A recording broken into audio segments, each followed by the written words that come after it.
The Hannycast, a weekly LSU football film study with Charles Hannegriff and former LSU tight end Richard Dickson. Now to break down the Tiger tape, here's Charles and Richard. Since 1984, North Shore Food Bank has been a cornerstone of downtown Covington, proudly serving all of St. Tammany Parish. Each week, we provide essential supplemental food resources to more than 350 households and partner organizations to support the most vulnerable in our community. Directly addressing food insecurity through a number of different programs, North Shore Food Bank specifically delivers weekend food bags to 8 different public elementary schools and also to operate student choice pantries in 3 public high schools for those experiencing homelessness. Join the fight. Visit northshorefoodbank.org to learn how. Welcome to the Hannycast for Wednesday, January the 7th. I'm Charles Hannegriff along with former Tiger Richard Dickson. Hope you had a wonderful holiday. We're back from our break. But Richard, there's no break for the college coaches at this time of year. They went straight from regular season into postseason with recruiting stuck in there. And then the transfer portal opened last Friday. And to say that there's been a little bit of movement would be an understatement. So what we're going to do is we're going to look at the first additions to LSU from the transfer portal for Lane Kiffin, and we've got the first 11. Actually, we had a late edition right before we got on. So just to tell you, we're doing this on Wednesday the 7th.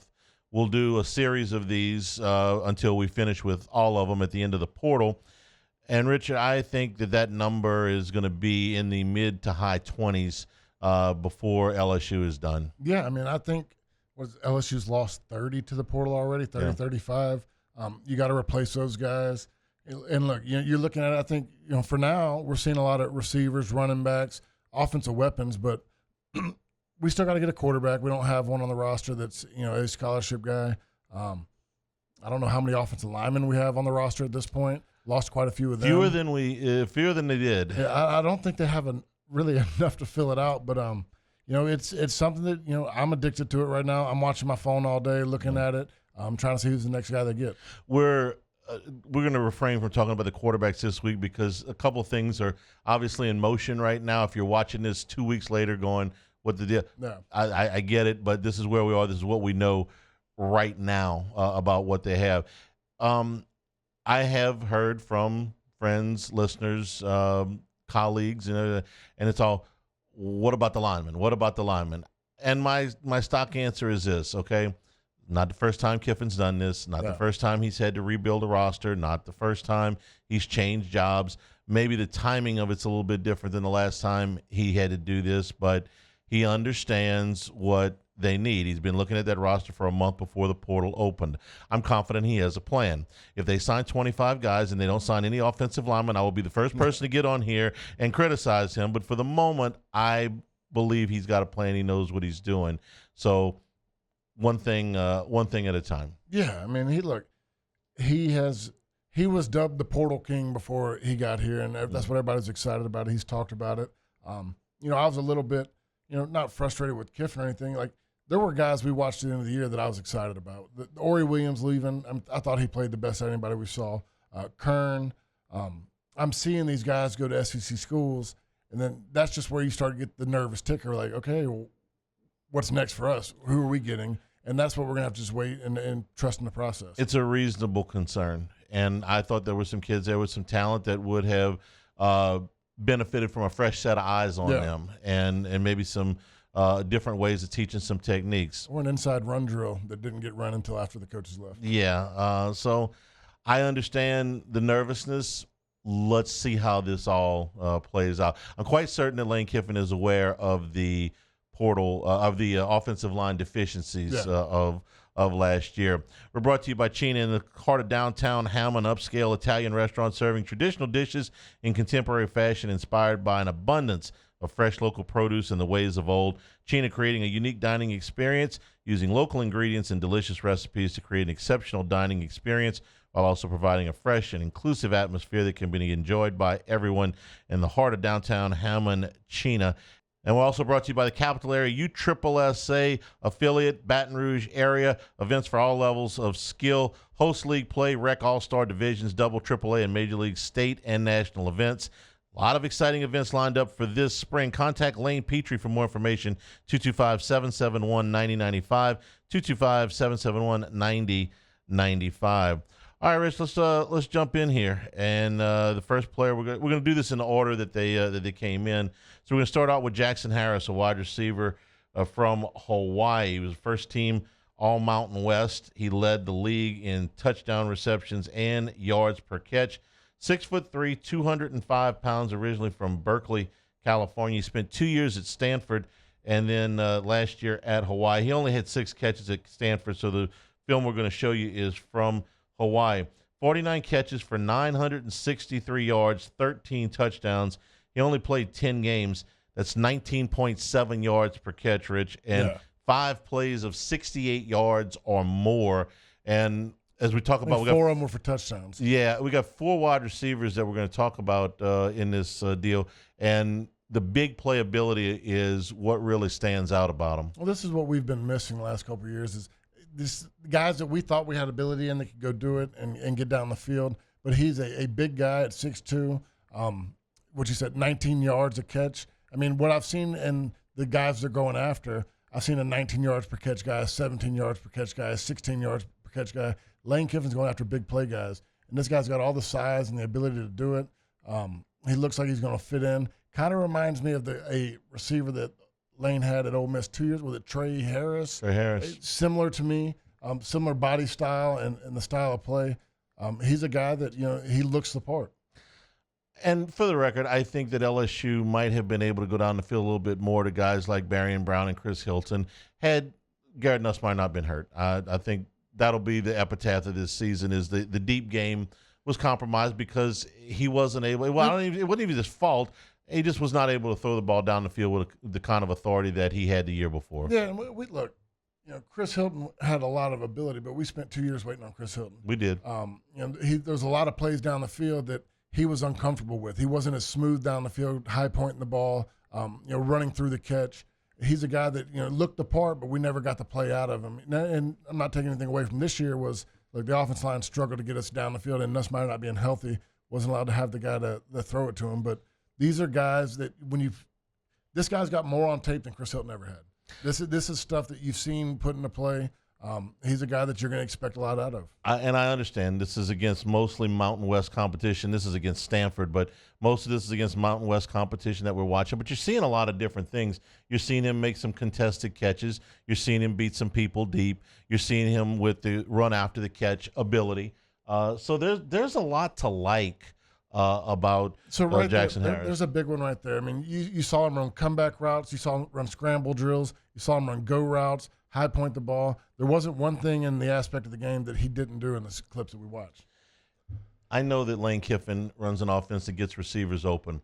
If you got these guys with this big playability, that's one of the exciting things. The contested catch is what really impressed me on this film is there's a lot of plays going up there with hands in his face, bodies on him, and making the play.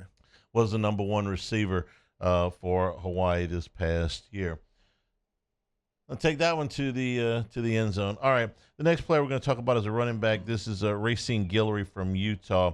5'9", 192 pounds, originally from Aledo, Texas, which is near Fort Worth. He was a 3-star. 2,900 yards total at Aledo and 48 touchdowns in just 2 years. He played somewhere else his freshman year in high school. Then he played at Aledo in his sophomore and junior year, and then he skipped his senior year. He enrolled at Utah early.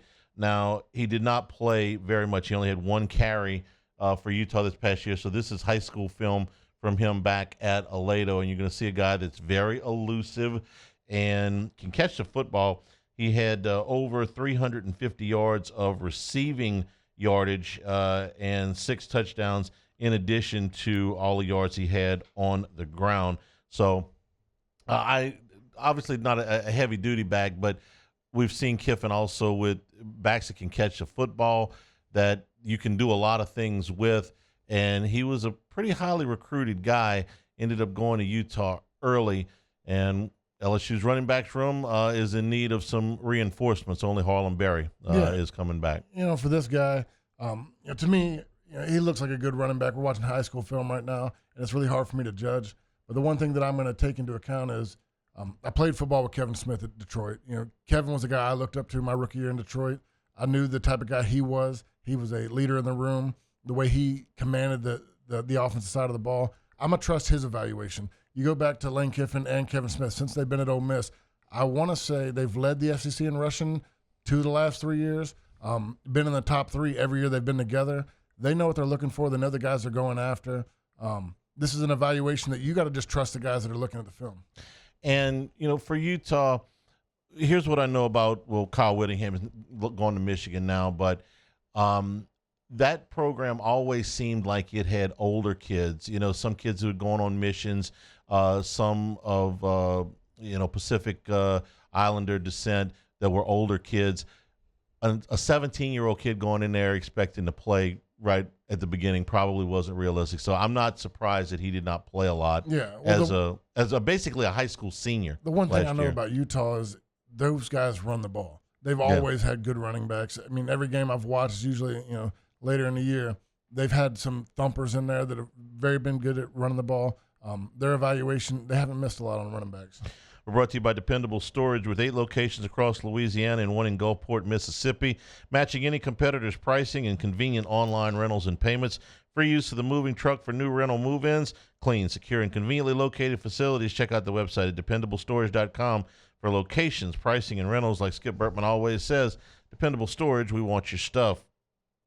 Here's your wheelhouse. Tight end Malachi Thomas from Pitt.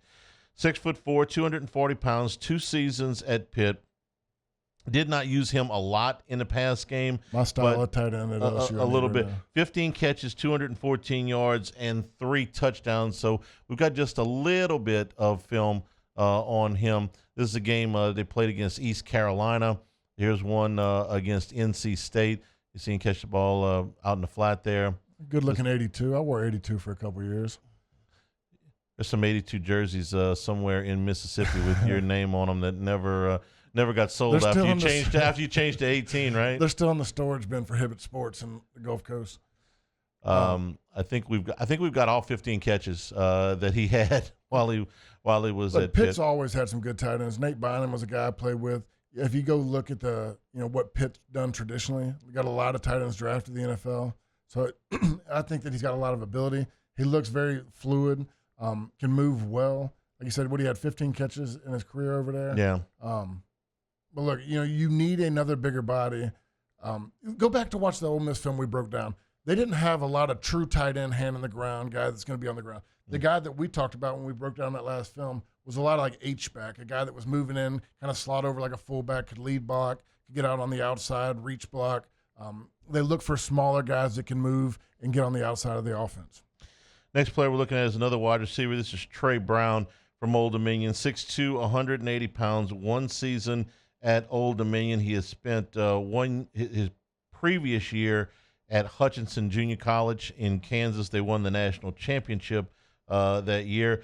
He was all Sun Belt this year. He led the league in yards per catch, 20.1 yards per catch, 38 catches, 762 yards, 4 touchdowns, 7 plays of 40 yards or more. I told you that's a common theme with these wide receivers. They're big play guys.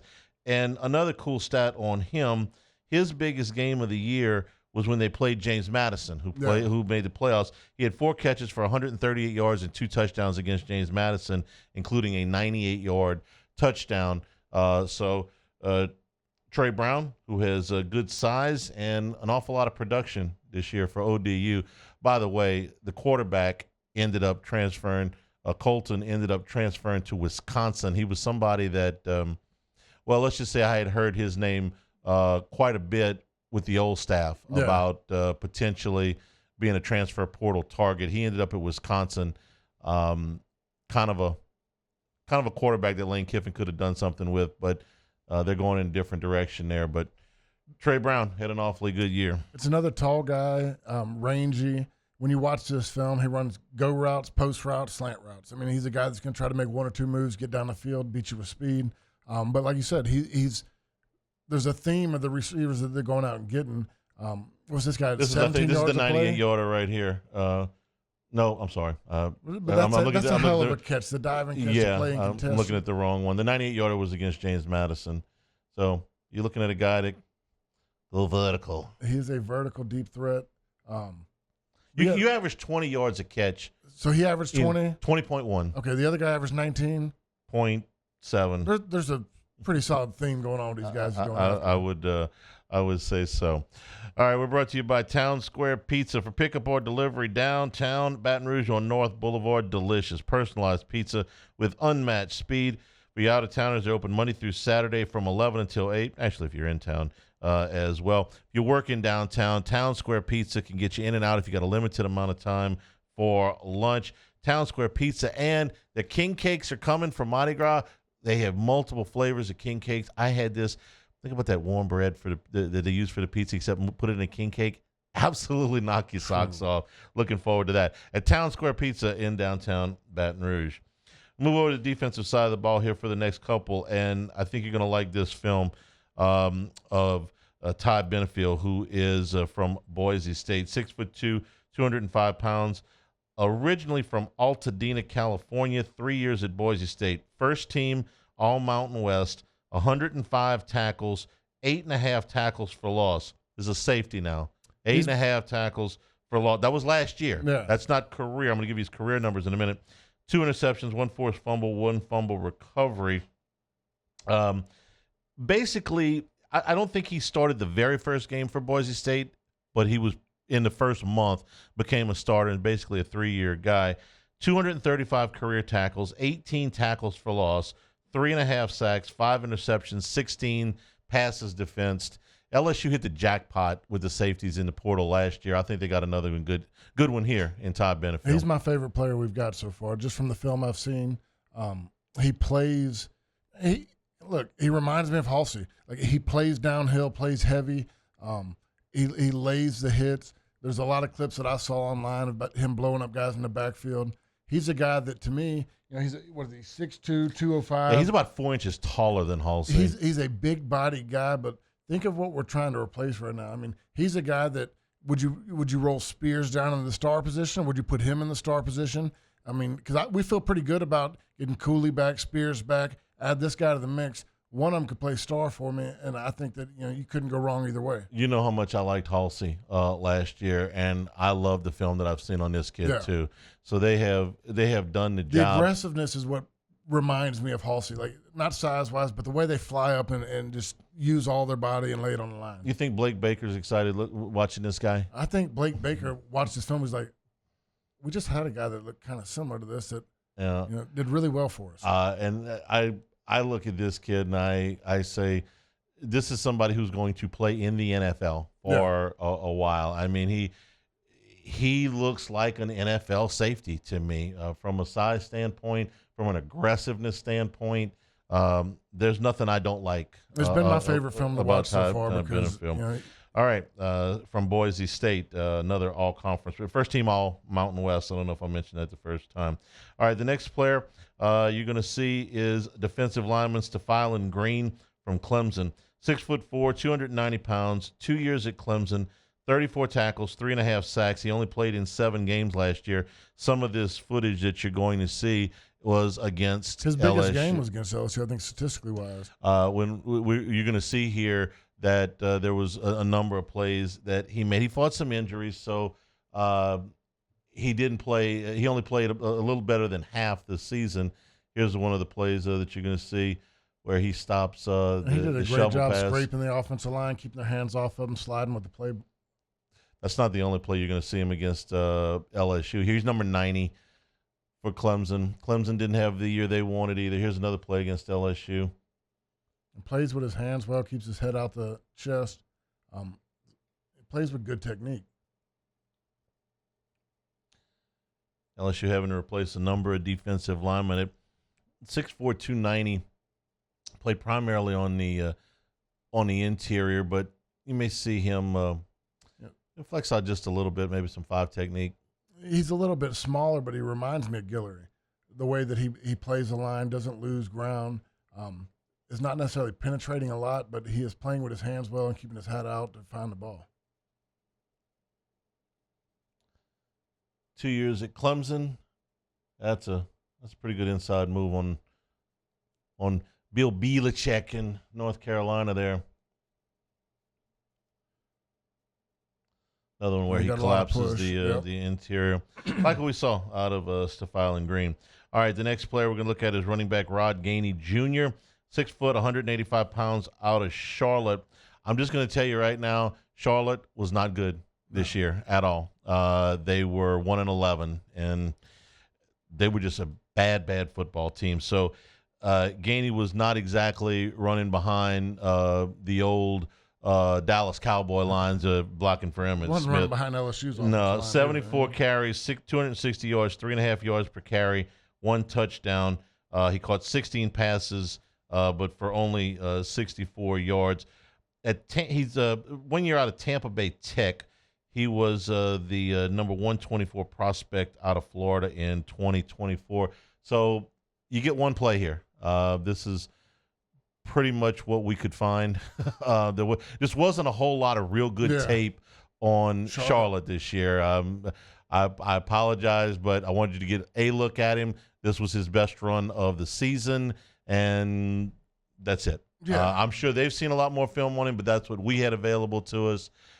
Charlotte was just bad. Yeah, well, this is what I go back to. I'm going to trust Kevin Smith and Lane Kiffin. I mean, they're guys that have, what we just said previously about the other running back. They have led the SEC in rushing previously in the last 3 or 4 years. And they know what the guys are looking for. They know the style of play they want. Those are guys you got to trust on their evaluations. We're brought to you by Bayou Apparel, helping local businesses communicate their message since 2009. If you're looking for anything LSU, go to everythinglsu.com, made by locals and shipping from Baton Rouge. Their design experts at Bayou Apparel can help you create eye-catching designs that fit your company's message, logos, event T-shirts, and promotional items for your business. Call 225-928-9090 or go to everythinglsu.com. Couple more receivers, and these guys played a lot. Jace Brown from Kansas State, 3-year player, 6 foot, 179 pounds. In his career at K-State, 115 catches, 1,972 yards. Not a big play guy at all. Only 17 yards per catch, 13 touchdowns. So that was his 3-year stats. Last year, 41 catches, 712 yards, 17.4 yards per catch, and 5 touchdowns for Jace Brown. And I thought that he was one of the bigger names they were going after. I feel like he was a guy I talked about early on, one of the guys they want to go out and get because he was a big name. He's, like you said, there is a theme to everybody he's going after. These guys go make big plays. You got a 17 yards per catch guy, a 19 yards per catch guy, a 20 yards per catch guy. And this is a guy taking a handoff out the backfield. He's another athlete, a big play guy. Kansas State under new management as Chris Kleiman announced his retirement at the end of the season, which was a little bit of a surprise. That was a hell of a way to track the ball. But I bring up Kleiman because I had an awful lot of respect for the program he ran at Kansas State and the programs he run at the FCS level before that. If you can play for that guy, you're probably a hard-nosed football player. And Brown was extremely productive in his time at K-State. That was against Iowa State. That was the game in Ireland to open last season. He's very smooth. I feel like he's deceptively fast and quick. Like he makes one move and gets by guys that are not expecting him to go run past them. But there's a lot of big plays here, catching in traffic. The 3 guys we've showed so far is all of them are exciting to watch. Final player final receiver we're going to look at is a name familiar to SEC football fans, and it's Eugene Wilson, Trey Wilson, 5'10", 184 pounds, 3 years at Florida, 107 catches, 1,043 yards, 9.7 yards per catch, and 10 touchdowns. Breaking theme. What's that? He's breaking theme. Yeah, he's breaking theme. The thing with him is last year he had 27 catches for 239 yards, 3 touchdowns, 8.9 yards per catch, but that was only 6 games. He's only played 10 games in the last 2 years, so he's had some injury problems. When he's been there, he's been productive. He just has missed a lot of time. He also had 10 carries last year for 67 yards, and I think there's maybe 1 or 2 carries in this film that we're showing you. He's one of those guys that if they can get him on the field, he's probably going to be productive. But keeping him healthy, we got to give you the whole story here. And he's missed better than half the games the last 2 years. So hopefully, going into his fourth season, the injury bug is behind him. Yeah, and look, these guys know what they're looking for. Look, Florida hasn't been throwing the ball all over the place the last couple of years. They've had some issues, but this guy's got quickness, he's got speed, he's got a little bit of things he can do from the slot. He's a perfect inside player to match with all the guys and the deep weapons they have. There you see him scoring a touchdown in Tiger Stadium. And this is I believe from 2 years ago against Georgia. Yeah. And I wanted to show some of this stuff as well because, well, Georgia, usually one of the better defenses in the country, and here's another game from the cocktail party from 2 years ago. And you see him catch the ball in the middle and make a guy miss and get up the field a little bit. Here's one against Tennessee. Another nice snag there. I think he'll help him, Rich, if he can stay on the field. I mean, I'm not going to tell you he's the type of player. I hadn't seen enough. But just from the route combinations he's running, the way they're using him is very similar to how, we've used Aaron Anderson. He's a guy that's going to run a lot of slants, pop off the ball, run shallow crosses. He's a guy that you want to get the ball in his hands quick and let him make a play down the field. From a backyard shed to the top of the game, more than just a baseball bat, Company Marucci, a legacy built in passion and precision. 2 decades of crafting the finest wood, metal, and leather in the sport. Here to help you run the game at MarucciSports.com. And don't forget the Hitter's House, 5801 Segan Lane on 1801 Airline Drive in Metairie. Members, 24/7 access to the members-only cages, bullpen cage reservation opportunities, 15% discount at the retail store. All of your Marucci aluminum and composite bats available as well. Go to MarucciSports.com for more information. Baseball season will be here before you know it. All right, so we got 2 more players. One of them came in very late, but we probably weren't going to be able to get a whole lot of film on him because he is a long snapper, Mark Mulhorn. Both of Mark Mulhorn and Hayden Craig, deep snapper and a punter from Florida, coming over with the special teams coach Houston from Florida. I don't have anything on Mulhorn, the long snapper, and you told me you don't break down long snappers anyway, but I got a clip. Okay, this is Hayden Craig, 6'1", 208 pounds, from Maine. He's actually from Quebec, but he played his high school football in Maine, and this tickles me. He was the number 1 player in Maine, kicker punter, number 1 player in Maine 2 years ago, number 1 player in the state of Maine, and he played for Bridgeton Academy. And this was a 53-yard kick to win the game for Bridgeton Academy in Maine. I'm nothing if not thorough, Rich, okay? High snap, gets it down, kick is there, and off of the PE building, they win it. They're excited. So he's punting for us. Punting for us, yeah. He was on Florida's roster last year. He did not punt. I'd like to know who the number 2. I think they had a senior punting for them this year, so they kind of had him waiting in the wings. I'm just now curious who the number 2 player in Maine was. It's worth asking. Do a little research. Maybe we'll find out next week. So, look, you got wide receivers. You made a couple of you restocked your running back room with a couple. I love the safety. I think if you can get Stfilin Green on the field and healthy, I think he's going to be able to help you. And then you got a couple of guys that maybe don't figure in right away on special teams, but maybe down the line. I understand. Where are the linemen? Yeah. I know, okay? And if we come back next week at this time and there's still no lineman, I'll be 7 days more worth of concern, but I don't think that'll be the case. I think when we do our second episode, we're going to either do 2 or 3 of these, however many it takes to get to the the finish line. I think by this time next week, there'll be a quarterback in the fold, and I think you'll have probably multiple linemen in the fold as well. I'm ready for it. I'm tired of checking my phone every few hours, see what's going on. Thank you for checking in with us, and we'll be back next week with episode number 2 of the Transfer Portal Class. For Richard Dickson, I'm Charles Hanagriff, and this has been the Hannycast.